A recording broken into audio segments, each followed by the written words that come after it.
Welcome to the Glenn Beck program. My parents used to tell me, at first, if you don't succeed, try and try again. I don't think that's true in America anymore. Now it is, if first you don't succeed, cheat. Do you remember when we told you about net neutrality? And we told you that they were going to begin to protect you on the internet. It was called net neutrality. Well, they're going to do it.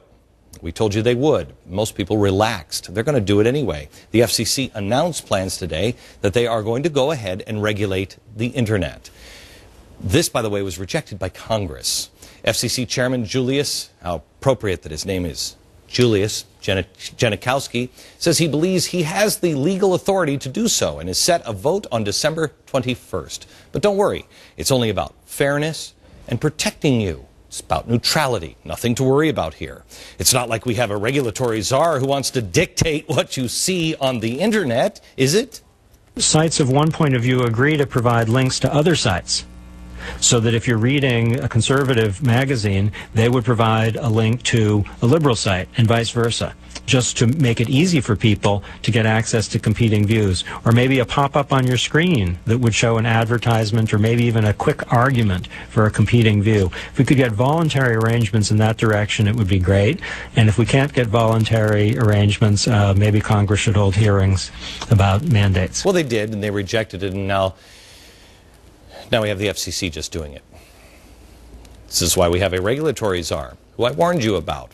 He had his dream job, and he is making his dreams come true. They will be our nightmares. Also, President Obama is losing ground on the Bush tax cuts. Now, if he can't get this done, well, don't worry. He's going to push the idea of a value-added tax. It's got to be great because it has value right in the title. And Europe, which we have been watching on this program for quite some time and warning before anything was percolating over there that it's trouble. Tim Geithner just called it a mess. And Europe is now being presented with a choice. This from the Financial Times. The fact is that we are now very near the point at last when Europe's policymakers will be faced with either setting up a fiscal union or sitting back and watching as our banks implode around us. I thought they said this wasn't going to happen. If you had to pick America today, would you say that freedom is on the march or in retreat? We have seen this over and over and over again, all throughout history. Man becomes free, man becomes complacent, man loses freedom, man becomes a slave. No one in their wildest imaginations could have ever predicted the fall of Rome. But they fell. They would have known it if they would have read history. Tonight, I will show you how we are repeating the exact mistakes of ancient Rome. And we are on the fast track to writing the next chapter in world history titled The Rise and Fall of American Empire and Man's Freedom.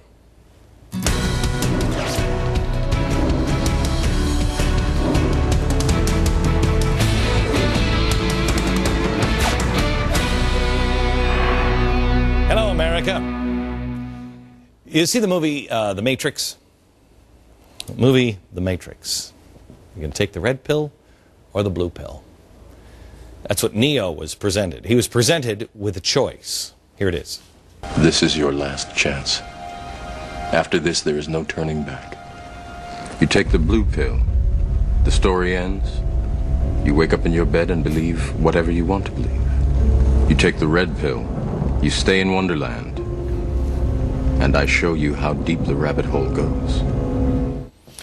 So, may I give you the choice, America? Take the blue pill. Turn the channel. Turn the channel. Go back to sleep. Or you want to find out how deep the hole is? You want to find out where we're going? Roll over and go back to sleep. Or open your eyes and see our future by looking into the past. Those who do not know history are doomed to repeat it. And I know it's a cliche, but it's only a cliche because it's true. We don't know our own history. I told you last night, 26% of Americans don't know that 4th of July is to celebrate the breaking away from Great Britain. 26%. Now, if we knew our history, we would take lessons from once legendary civilizations that fell before us, because they all fall in the same way. The Babylonians, the Soviet Union, Germany, France during the French Revolution. hugely important to us today. And Rome. This is a pattern that I highlighted in my book, Broke. In the first 6 pages, we start to go on to Rome, because it's spooky how much we are doing like Rome. Here's the bell curve of history. There's the expansion and the contraction. Regionalization. People start coming together, the ascension into an empire. You start to grow, you mature, you become overextended, and decline and legacy. Happens that time over and over and over again, same way. Well, tonight I want to take a look at the timeline of the rise and fall of Rome. I'm not going to show you much in the rise, but I'm going to compare the decline. We will show you where we are in comparison. But before we start, everybody thinks of the Roman Empire, but I want you to understand there's something really important. Most people never take the time to explain that Rome wasn't always an empire. It was a republic at first. There was freedom. Things went well. That's why they expanded. And then, when freedom started to fall apart, that's when they became an empire. They went from freedom to feeding people to lions for sport. Now, how do you go from a decent people that are expanding to taking people and feeding them to lions? I mean, logically, if we progress, if we are all so progressive, shouldn't it go the other way? You start feeding people to lions and then you don't? Former comptroller of the U.S., David Walker, explains, and he knows because he's seen all of America's books. In fact, he has served both for Republicans and Democrats and was frustrated with both of them, and that's why he left government service. He said, people have to know the truth.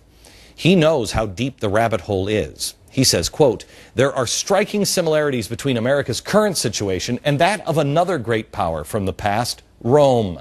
The Roman Republic fell for many reasons, but 3 reasons are worth remembering.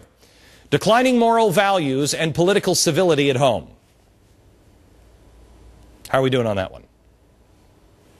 An overconfident and overextended military in foreign lands. How are we doing on that one? Boys, you're watching me overseas. You tired yet? And 3, fiscal irresponsibility by the central government. Those were the 3 things that caused the collapse of the Roman Empire. Now, does any of that sound familiar? It should, because that is us. Read the newspaper. The founders knew that it was up to the individual. They knew as a collective, man stunk on ice.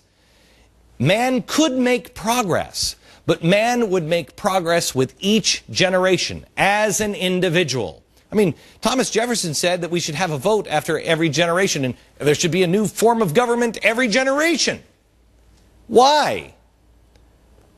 Because every generation was different. Man doesn't progress past natural man, past brutality as a collective. It is an individual struggle. It's individual salvation and an individual struggle. History shows us that when man tries to control freedom and put the collective ahead of the individual, it never ends well. Rome was a functioning republic. A republic is just like what we were in the first 100 years. But then as the wars mounted, as bureaucracy expanded, as power became more and more centralized, remember, that is not the way our republic was set up. We were not supposed to have centralized power. That's why we left England. Too much power in the hands of too few people. Well, when the bureaucracy started up, and all the regulations and everything else, it took quite a toll on the economy and on the individual. They usually go together, because when you have bureaucracy and you can't get things done, personal ambition begins to wither, especially if that government starts taking stuff and giving it out to others. That's when handouts begin, and that causes people to be complacent. That causes people to go, you know what, forget it, it's not worth it. Edward Gibbon wrote in the History of the Decline and Fall of the Roman Empire that, quote, it was artfully contrived by Augustus that in the enjoyment of plenty, the Romans should lose the memory of freedom. This is what I've been talking to you about for the last few weeks. It goes back to the Tower of Babel. What is the mortar that keeps the bricks together? Materialism. That's what ancient the Tower of Babel. The mortar that kept everyone together was materialism. That's what he was saying here. That in the more stuff they gave, they started to lose the memory of freedom. How many of us even understand what freedom really means anymore? If we lose our stuff, do we turn on each other? I contend at this point, yes. And we are being taught to turn on each other. It's them that did it to you. We're being taught this. And you don't even have to look at today. We will in a second. You don't have to look at today. Look at the past. It's the same every time. In 133 BC, the decline of the Roman Republic begins.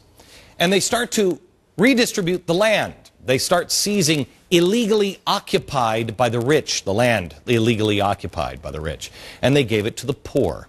They put caps on the amount of acreage that one man could own. And if it exceeded that, it was given to the poor. They didn't have approval from the Senate. They didn't even wait around for the Senate. They just went around them, did it anyway. Well, what's happening now? Redistribution of wealth through health care and cap and trade. Did they do health care the right way? How about cap and trade? They're meeting in Mexico this week, and the administration has said, don't worry about it. Congress has stalled cap and trade, but don't worry about it. We'll get around. This is pole vaulting. What was it that Nancy Pelosi said? We'll get it done. We'll climb over the fence. We'll pole vault. That's what they did in the decline of the Roman Republic. Today, Congress is being circumvented in every single way possible. Remember I told you about the food safety bill? Well, here's audio. After the vote of this bill, a Democratic senator, this isn't a Republican, a Democratic senator, was standing on the floor near an open mic, didn't know the mic was open. Listen to what he says about his own party and the way this food safety bill was rigged. Watch. Because it's all rigged. I mean, the whole conversation is rigged. The fact that we don't get to a discussion before the break about what we're going to do in the lame duck, it's just rigged. This stuff's rigged. It's rigged. This is a Democrat. This is a Democratic senator saying that your Senate is rigged. Well, you know it and I know it. Well, there's confirmation from a member of the Democratic Party. And why isn't that the lead story? Your republic is being destroyed. Now, 123 BC. Whole new package of legislation full of handouts, including state-subsidized food rations. Today, the food rations. What are we debating right now? First of all, we had land grabs, but we're having them. We're having those now as well. Food rations. What is this? Today. How about the 99ers? These are people who have 2 years of unemployment checks. 2 years.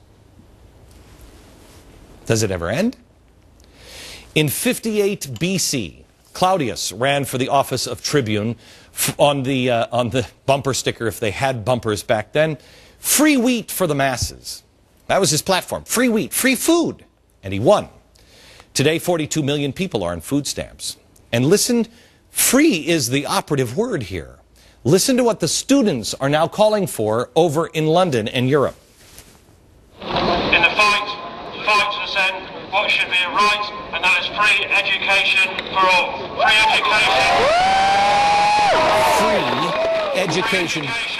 That doesn't saddle you with years of debt, with years of misery, with not being able to provide for yourself or your families. It's an absolute disgrace that we are a country that's run by 18 multi-millionaires who